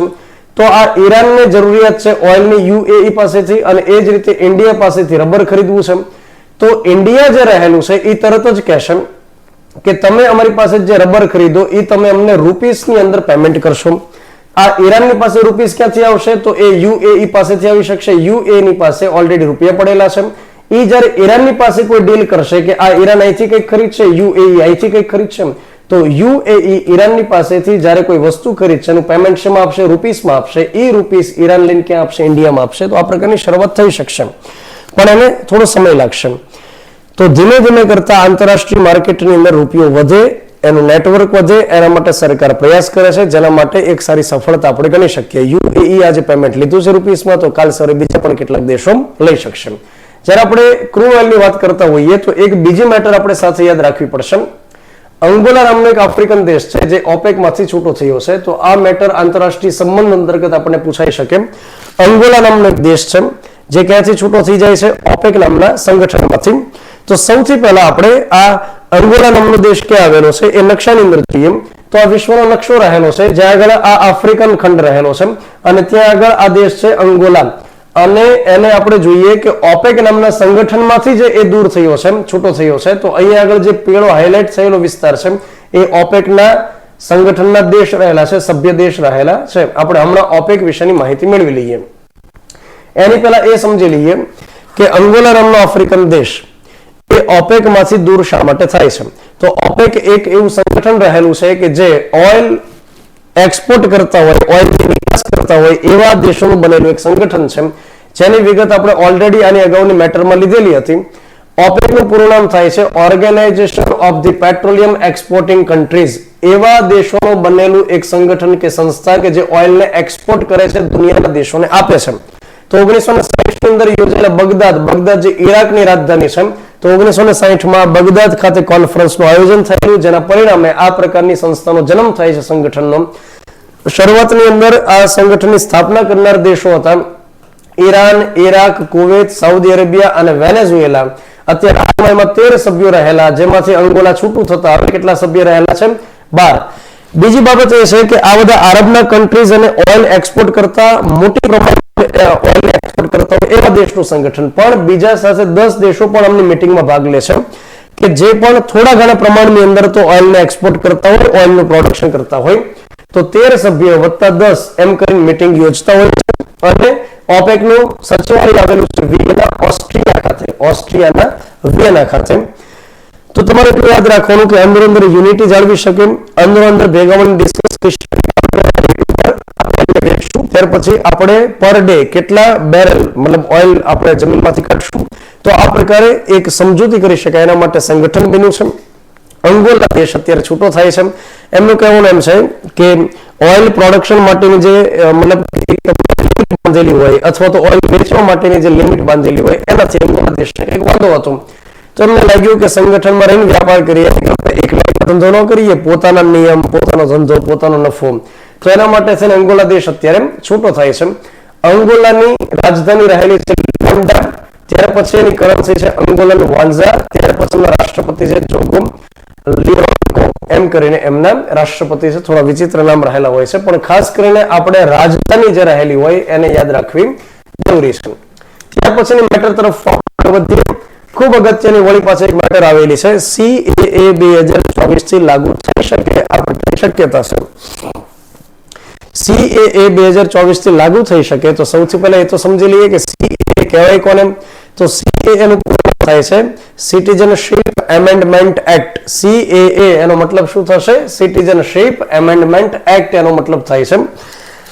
એકદમ સરળ ભાષાની અંદર સમજીએ. ઘણા વ્યક્તિઓને સમજાતું નથી. જેમ કે 2019 નું જે વર્ષ હતું ને ત્યારે સરકાર CAA લઈને આવેલી હતી અને એ સમયે દેશભરની અંદર જે આંદોલન થયું CAA વિરોધની અંદર, અને આંદોલનની અંદર જે હૈશા કરીને માણસો આવી ગયેલા હતા, એમને જયારે પૂછ્યું મીડિયા વાળાએ કે ભાઈ આ CAA નો વિરોધ કરો છો, તો વિરોધ શા માટે તમે કરો છો? તો એમાંથી ઘણા એવા જવાબ આપ્યા કે પહેલા જે CA નું પેપર આવતું એ સરકારે ઓર વધારે અઘરું કરી નાખ્યું, CAA કરી નાખ્યું, તો વિદ્યાર્થીઓની સાથે અન્યાય થાય છે, તો એ અન્યાયનો વિરોધ છે કે. તો ઘણાને ખ્યાલ નહોતો, પણ આપણે એકદમ સરળ સમજૂતી લઈએ. ભારતની અંદર નાગરિકતા કોઈ વ્યક્તિને મળી શકે કે કેમ, એના માટે એક અધિનિયમ હોય છે, નાગરિકતા અધિનિયમ, જે વર્ષ 1955 ની અંદર લાવવામાં આવેલો. નાગરિકતા અધિનિયમ 1955 જે એકમાત્ર અધિનિયમ છે કે જેના આધારે કોઈ વ્યક્તિને નાગરિકતા મળી શકે અથવા જે તેની નાગરિકતા સરકાર લઈ શકે, પાછી ખેંચી શકે. હા, એવું બનેલું છે કે આ અધિનિયમમાં સમયે ઘણા વધારે નવો કાયદો સરકાર લઈને આવી નથી. નાગરિકતા અધિનિયમ એમ કહે છે કે અલગ અલગ 5 પ્રકારે નાગરિકતા આપી શકાય. આ 5 પ્રકારે જે નાગરિકતા આપી શકાય એમાં જન્મ દ્વારા નાગરિકતા આપી શકાય, વંશાનુક્રમ દ્વારા નાગરિકતા આપી શકાય, નોંધણી દ્વારા આપી શકાય, ત્યાર પછી આપી શકાય છે બાય નેચરલાઇઝેશન દ્વારા નાગરિકતા આપી શકાય. અને ભારત જ્યારે કોઈ અન્ય પ્રદેશ જીતી લે તો એ પ્રદેશમાં રહેતા લોકો ભારતના 5 પ્રકાર મળે એની જે જોગવાઈ છે એમાં ફેરફાર કરવા માટે, દેશીયકરણની જોગવાઈમાં ફેરફાર કરવા માટે થઈ અને સરકારે એક એમેન્ડમેન્ટ એક્ટ લઈ આવી, સુધારા અધિનિયમ લઈ આવી. શેમાં સુધારો કરશે? નાગરિકતા અધિનિયમ 1955 ની અંદર સરકાર શું કરશે? સુધારો. મતલબ આ સુધારો ઓલરેડી સંસદમાંથી પસાર થઈ ગયો છે અને લાગુ થાય એની રાહ જોવામાં આવે છે. તો આપણે પૂરી પહેલા વિગત લઈ લઈએ કે દેશીયકરણ દ્વારા જે નાગરિકતા મળે એમાં તમારે યાદ રાખવાનું કે જે ભારત માટે તદ્દન અજાણ વ્યક્તિ હોય, ભારતીય નાગરિક સાથે કોઈ મેરેજ કરતી નથી, એમની ઉપરની પેઢીમાંથી ભારતમાં કોઈ રહેલું નથી, તો ભારત માટે તદ્દન અજાણ વ્યક્તિ હોય ને એમને ભારતની અંદર નાગરિકતા જોઈતી હોય તો એના માટે ઓપ્શન હોય છે દેશીયકરણ બાય નેચરલાઇઝેશન. લખવામાં આવ્યું છે કે જે તે વ્યક્તિએ 12 વર્ષનો ભારતની અંદર વસવાટ કરવાનો ત્યારે નાગરિકતા મળી શકે. ભારતની અંદર વિઝા ઉપર પહેલા 12 વર્ષ માટે વસવાટ કરશે, ત્યાર પછી એમને સરકાર નાગરિકતા આપી શકશે. તો આ જે જોગવાઈ છે એમાં ફેરફાર કરવા માટે થઈ અને એક એમેન્ડમેન્ટ એક્ટ લઈએ જેને આપણે CAA કહીએ છીએ. સૌથી પહેલા હું તમને એ સમજાવી દઉં કે આ દેશીયકરણની જોગવાઈમાં ફેરફાર. તો નાગરિકતા અધિનિયમ 1955 ની અંદર ફેરફાર કરી નાખવામાં આવ્યું કે ભારતની આસપાસના જે પાડોશી દેશ છે, આ ઇન્ડિયા અને એની આસપાસના પાડોશી દેશમાં એક બાંગ્લાદેશ, ત્યાર પછી અહીંયા આગળ રહેલું પાકિસ્તાન અને અહીંયા આગળ રહેલું અફઘાનિસ્તાન. ભારતની પાડોશમાં રહેલા 3 દેશ, બાંગ્લાદેશ, પાકિસ્તાન, અફઘાનિસ્તાન, આ 3 દેશમાંથી અલગ અલગ લઘુમતી સમુદાયના આવેલા 6 પ્રકારના લોકો, જેની અંદર હિન્દુ, ખ્રિસ્તી, જૈન, બૌદ્ધ, શીખ અને પારસી. યાદ રાખો, ભારતની આસપાસના એક બાંગ્લાદેશ, એક અફઘાનિસ્તાન, એક પાકિસ્તાન અને આ 3 દેશમાંથી આવેલા અલગ અલગ 6 ધર્મના લોકો, જેની અંદર કયા કયા ધર્મ આવશે? હિન્દુ, ખ્રિસ્તી, જૈન, બૌદ્ધ, શીખ ભારતની અંદર આવ્યા હશે. અને કઈ તારીખ સુધીમાં આવ્યા હશે? તો એના માટે એક તારીખ ડિસાઈડ કરવામાં આવેલી 31 ડિસેમ્બર 2014. 31 ડિસેમ્બર 2014 સુધીમાં જે વ્યક્તિ આવી ગયા હશે તો એમને એકદમ સરળતાથી નાગરિકતા આપવામાં આવશે. સરળતાથી એટલે કઈ રીતે? અત્યાર સુધી નિયમ હતો, વસવાટની કન્ડિશન હતી 12 વર્ષની, પરંતુ 12 વર્ષની જગ્યાએ એમણે જો 6 વર્ષનો વસવાટ ભારતની અંદર કર્યો હશે તો એમને નાગરિકતા આપી શકાશે. તો ભારતની આસપાસના 3 દેશ, બાંગ્લાદેશ, પાકિસ્તાન, અફઘાનિસ્તાન, જેમાંથી આવેલા 6 ધર્મના લોકો અને કઈ તારીખ સુધીમાં ભારતમાં આવી ગયા હશે? 31 ડિસેમ્બર 2014 સુધીમાં ભારતમાં ટચ થઈ ગયા હશે અને ત્યાર પછી ભારતની અંદર 6 વર્ષનો વસવાટ કરે તો એમને નાગરિકતા આપવાની જોગવાઈ કરવામાં આવી. તો આ ફેરફાર કરવા માટે થઈ 12 વર્ષની જગ્યાએ 6 વર્ષ કરવા માટે થઈ એક નાગરિકતા અધિનિયમ 1955 માં ફેરફાર કર્યો, જેને કીધું CAA, સિટીઝનશીપ એમેન્ડમેન્ટ એક્ટ. આ સૌથી પહેલા બિલ લાવવામાં આવ્યું હતું 2016 ની અંદર લાવ્યા હતા. ત્યાર પછી 2016 માં બિલ લાવ્યા પછી લોકસભામાંથી પસાર કરાયું. રાજ્યસભાની અંદર વિરોધના કારણે બિલ અટકી પડ્યું. એ સમય દરમિયાન 2019 માં લોકસભાનો ભંગ થઈ ગયો. 2019 માં લોકસભાનો ભંગ થતા 2016 માં સરકાર આવી ત્યાર પછી ફરી વખત બિલ લઈને આવ્યા અને ત્યાર પછી બીજી વાર જે બિલ લઈને આવ્યા એને 4 ડિસેમ્બર 2019 ના દિવસે કેન્દ્રીય કેબિનેટે મંજૂરી આપી કે તમે બિલને રજૂ કરી શકશો. સંસદના બંને ગૃહમાંથી પસાર કરાયું અને ત્યાર પછી 12 ડિસેમ્બર 2019 ના દિવસે રાષ્ટ્રપતિ મંજૂરી આપી. એને લાગુ કરવા માટે કેટલાક નિયમો બનાવવાના છે અને નિયમો 2024 ની અંદર લોકસભાની ચૂંટણી આવી એની પહેલા નિયમો બની જશે. આ પ્રકારે કેન્દ્ર સરકારે કીધું છે. આ નિયમો બની જશે તો લાગુ કરવામાં આવશે. એને લાગુ કરવામાં આવે એટલે અગેન મેં તમને વાત કરી એમ કે 3 દેશમાંથી 6 ધર્મના લોકો ભારતની અંદર આવશે, એકદમ સરળતાથી એમને નાગરિકતા દેવામાં આવશે. અને બીજું કે એ 3 દેશમાંથી 6 ધર્મના લોકો માની લો કે જે તે સમયે ભારતની અંદર ઇલીગલ ઘૂસણખોરી કરી હશે, એની સામે કોઈ કેસ શરૂ હશે તો એ કેસને પણ પાછા ખેંચવામાં આવશે, એમને લીગલી નાગરિકતાનો દરજ્જો આપી દેવામાં આવશે. તો આ પ્રકારની જ્યારે જોગવાઈ કરવામાં આવી તો એનો દેશભરની અંદર વિરોધ પણ થયો. વિરોધ કયા કારણથી થયો એ આપણે સમજી લઈએ. વિરોધના મુખ્ય કારણની અંદર એ રહેલું હતું કે 3 દેશમાંથી 6 ધર્મના લોકો ભારતની અંદર આવ્યા હોય એને નાગરિકતા દેવા માટે તમે સરળ નિયમ કર્યો, 12 વર્ષમાંથી 6 વર્ષની જોગવાઈ કરી. પણ જે મુસલમાન લોકો 3 દેશમાંથી ભારતમાં આવ્યા હોય તો એમને નાગરિકતા સરળ નિયમ મુજબ નહીં મળે. તમે 6 ધર્મના લોકોની વાત કરી, એમાં મુસલમાન લોકોનો સમાવેશ ન કર્યો તો મુસલમાન લોકોએ તે ઘણી વખત આવ્યા છે, બાંગ્લાદેશમાંથી ભાગી ભાગીને આવ્યા છે, ત્યાર પછી અફઘાનિસ્તાનમાંથી આવેલા છે, ત્યાર પછી પાકિસ્તાનમાંથી પણ આવેલા છે. તો આવા લોકોને એકદમ સરળ નિયમ મુજબ નાગરિકતા નહીં દેવાની, બાકીના 6 ધર્મના લોકોને દેવાની. તો એ અનુચ્છેદ નંબર 14 નો ભંગ કરે છે. અનુચ્છેદ નંબર 14 માં લખવામાં આવ્યું છે કાયદા સમક્ષ સમાનતા, અને 15 નંબરમાં લખવામાં આવ્યું છે કે લિંગ, જાતિ, જ્ઞાતિ, વંશ, જન્મસ્થળ, ધર્મના આધારે ભેદભાવ ન કરી શકાય. તો આ તો ધર્મના આધારે ભેદભાવ થઈ ગયો. 6 ધર્મના લોકો રાખ્યા તો મુસલમાન તો રાખ્યા જ નહીં. એક વિરોધનું કારણ આ હતું, જેમાં અમિત શાહે જવાબ આપેલો કે 3 દેશ, બાંગ્લાદેશ, પાકિસ્તાન, અફઘાનિસ્તાન, 3 દેશ ઇસ્લામિક કન્ટ્રીઝ છે, ત્યાં મુસલમાન મેજોરિટીમાં છે, અને જ્યારે ત્યાં ધર્મના આધારે રમખાણ થયેલા છે ત્યારે સૌથી વધારે તકલીફ પડી છે ત્યાંની માઇનોરિટીને, ત્યાંના માઇનોરિટી ધર્મના લોકોને, અને પોતાનો જીવ બચાવવા માટે આ ધર્મના લોકો ભારતની અંદર આશ્રય લેવા માટે આવેલા. તો એમના માટે આપણે નિયમો સરળ કર્યા છે. આવો જવાબ અમિત શાહે આપેલો. એના પછી વાત એમ રહેલી છે કે બાંગ્લાદેશમાંથી ભારતમાં જે શરણાર્થીઓ આવ્યા છે એ મોટાભાગે ઉત્તર પૂર્વના રાજ્યોની અંદર વસવાટ કરે છે. ઉત્તર પૂર્વના રાજ્યોની અંદર આદિવાસીઓની સંખ્યા મેજોરિટીમાં છે, અને એ આદિવાસીઓને બીક લાગેલી સમયે કે જો બાંગ્લાદેશમાંથી આવેલા ભારતની અંદર આવેલા લોકોને નાગરિકતા સરળતાથી આપી દેવામાં આવશે, અને જે ઘૂસણખોરી કરીને ભારતની અંદર આવ્યા છે કયા 6 ધર્મના લોકોને લાગુ પડશે કે ભારતની અંદર ઘૂસણખોરી કરીને આવ્યા, અને એમને જો તમે લીગલી હવે ગણી દેશો અને નાગરિકતા આપશો તો અમારા હિત જોખમાં છે, અમારી સંસ્કૃતિ જોખમાં છે. તો ઉત્તર પૂર્વમાંથી પણ વિરોધ કરવામાં આવ્યો કે તમે બહારથી આ રીતે આવેલા લોકોને નાગરિકતા ન આપો. અને ત્યાર પછી અહીંયા આગળ એક વિરોધ એ રીતે કરવામાં આવ્યો કે તમે અત્યારે એવી રીતે ગણાવ્યું, સરકારને કહેવામાં આવ્યું કે 3 દેશમાંથી 6 અલગ અલગ ધર્મના માઇનોરિટી વાળા જ્યારે ત્યાં એમને ભીંસ પડી, તકલીફ પડી, જીવ બચાવવા માટે ભાગીને આવ્યા ને એને નાગરિકતા સરળતાથી આપશો, તો અન્ય દેશમાંથી પણ આ પ્રકારે લોકો આવેલા છે ભારતની અંદર. જેમ કે મ્યાનમારમાંથી રોહિંગ્યા મુસલમાન લોકો આવ્યા, તિબેટમાંથી બૌદ્ધ આવ્યા, નેપાળમાંથી મધેસી આવ્યા, શ્રીલંકામાંથી તમિલ આવ્યા, પાકિસ્તાનમાંથી અહેમદિયા અને શિયા મુસલમાન આવ્યા, બાંગ્લાદેશમાંથી એથિસ્ટ આવ્યા, એથિસ્ટ યાની જે કોઈ ધર્મની અંદર ન માને એવા લોકો, ભૂટાનમાંથી ખ્રિસ્તીઓ, અફઘાનિસ્તાનમાંથી હાજરા લોકો આવ્યા. આ બધા લોકો એવા સમયે ભારતની અંદર આવેલા હતા કે પોતાના દેશની અંદર રમખાણ ફાટી નીકળે ધર્મના આધારે જીવ બચાવવા માટે પોતે આવ્યા હોય. તો તમે આ લોકોને નાગરિકતા દેવા માટે નિયમો તો સરળ ન કર્યા, તમે એવી તો જોગવાઈ ન કરી કે આ ઇલીગલ ભારતમાં આવ્યા છે તો એમને લીગલી નાગરિકતાનો દરજ્જો દઈ દેશું, કેસ બધા ખેંચી લેશું. તો અલગ અલગ 3 બાબતને લઈ અને વિરોધ દેખાડવામાં આવેલો છે. તો આઈ હોપ કે CAA ની મેટર છે જે 2019 ની અંદર પસાર કરાવેલી, પણ અત્યારે કરંટમાં એટલે આવી કે કેન્દ્ર સરકારે શું કીધું છે કે અમે નિયમો બનાવીએ, નિયમો ટૂંક સમયની અંદર જાહેર કરવામાં આવશે, અને એટલા માટે ફરી પાછી ચર્ચામાં તો રહેશે. ત્યાર પછી આપણે વાત કરીએ, ગુજરાત ભારતની પેટ્રો રાજધાની તરીકે ઉભર્યું છે. તો આમાંથી સવાલ શું બની શકે કે ગુજરાતને તાજેતરમાં કયા પ્રકારનું એક સ્ટેટસ અથવા દરજ્જો દેવામાં આવ્યો? પેટ્રો રાજધાની, જેમ આર્થિક રાજધાની હોય, જેમ રાજકીય રાજધાની હોય, એની જેમ આ પેટ્રો રાજધાની બની છે.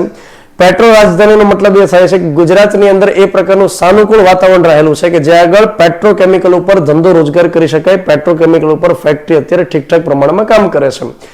ભારતની અંદર આપણે વાત કરીએ તો અલગ અલગ પ્રકારના એવા રિજિયન્સ હોય છે કે ત્યાં આગળ પેટ્રોકેમિકલને ડેવલપ કરવામાં આવ્યું છે, જેની આપણે ચર્ચા કરીએ. એમાંનું ગુજરાત પણ આ પ્રકારનું એક રિજિયન બન્યું છે કે જેની અંદર પેટ્રોકેમિકલ ઉપર વર્ક થાય છે. જેમ કે આપણે વાત કરીએ કે જામનગરની અંદર જે રિલાયન્સ ઇન્ડસ્ટ્રીઝ લિમિટેડ આવેલી છે, RIL, તો એ રિફાઇનરી અને દહેજની અંદર ONGC પેટ્રો એડિશન્સ લિમિટેડ, જેને ઓપાલ તરીકે ઓળખવામાં આવે છે, તો આ એક રિલાયન્સ અને એક દહેજ ખાતે આવેલી ONGC પેટ્રો એડિશન્સ લિમિટેડ ઓપાલ, ત્યાં આગળ એક ખૂબ સારા કોમ્પ્લેક્સ છે. કોમ્પ્લેક્સનો મતલબ થાય સંકુલ, સંકુલનો મતલબ થાય કે જ્યાં અલગ અલગ અનેક પ્રકારના યુનિટ આવેલા હોય. તો ત્યાં ક્રૂડને રિફાઇન કરવામાં આવે, ત્યાર પછી ક્રૂડ જે રિફાઇન થયેલું હોય એમાંથી વળી પછી અલગ અલગ પ્લાસ્ટિકની પ્રોડક્ટ બનાવવામાં આવે. તો પેટ્રોકેમિકલ આપણે એને તો કહી શકીએ કે ક્રૂડની મદદથી અલગ અલગ કેમિકલ્સ તૈયાર કરવામાં આવે, પ્લાસ્ટિક તૈયાર કરવામાં આવે. તો આ બે જે અલગ અલગ સંકુલ કોમ્પ્લેક્સ રહેલા છે, એક જામનગર ખાતે આવેલું અને એક દહેજ ખાતે આવેલું, એના કારણે ભારત પેટ્રો રાજધાની તરીકે અત્યારે ઉભર્યું છે.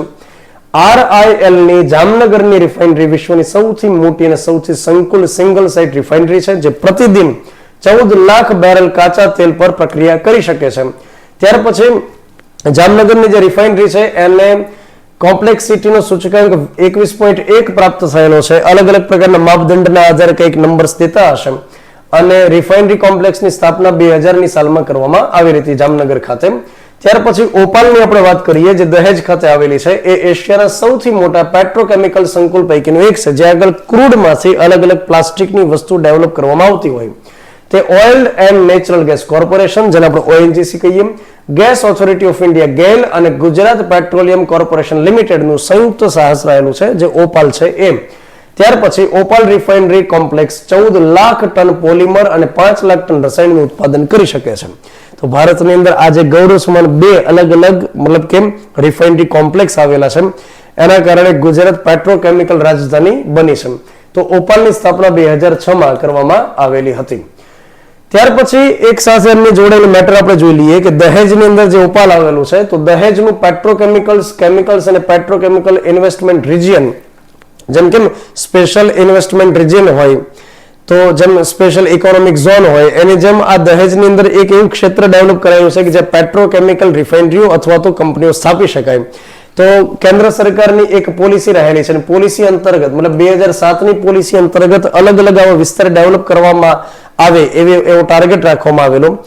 અને એવા વિસ્તાર અગેન કે જ્યાં આગળ પેટ્રોકેમિકલ સંકુલ બનાવી શકાય, રિફાઇન ક્રૂડ ઓઇલ હોય એમાંથી કેમિકલ પ્રોડક્ટ બનાવી શકાય, તો આ પ્રકારે એવા ક્ષેત્ર ડેવલપ કરવામાં આવે. તો ભારતની અંદર આ પ્રકારના પેટ્રોકેમિકલ માટેના 4 રિજિયન છે, જેમાંનું દહેજ એક રહેલું છે. અન્ય જે 3 રહેલા છે એમાં વિશાખાપટ્ટનમ કાકીનાડા આંધ્રપ્રદેશ, પારાદીપ ઓડિશા અને ત્યાર પછી કડ્ડાલોર નાગપટ્ટિનમ તમિલનાડુ. તો ટોટલ 4 આ પ્રકારના રિજિયન છે જે પેટ્રોકેમિકલ સંકુલ આવેલા હોય. તો દોસ્તો આ આપણે કરંટ અફેર્સ અંતર્ગત અલગ અલગ પ્રકારની મેટર જોઈ અને આઈ હોપ કે તમને તમામ પ્રકારની મેટર સમજમાં આવી હશે. લેક્ચર કેમ લાગ્યો તમે કોમેન્ટની અંદર મને ફીડબેક આપી શકશો. ત્યાર પછી આની તમારે લિંક જોઈતી હોય, મતલબ ટેલિગ્રામ ચેનલમાં જે મેં પીડીએફ મૂકી એની લિંક જોઈતી હોય તો તમે આ લેક્ચરના ડિસ્ક્રિપ્શનમાં જશો તો ત્યાં આગળ લિંક તમને મળી રહેશે. ક્લિક કરશો તો સીધા ટેલિગ્રામમાં ડાયરેક્ટ થઈ જશો.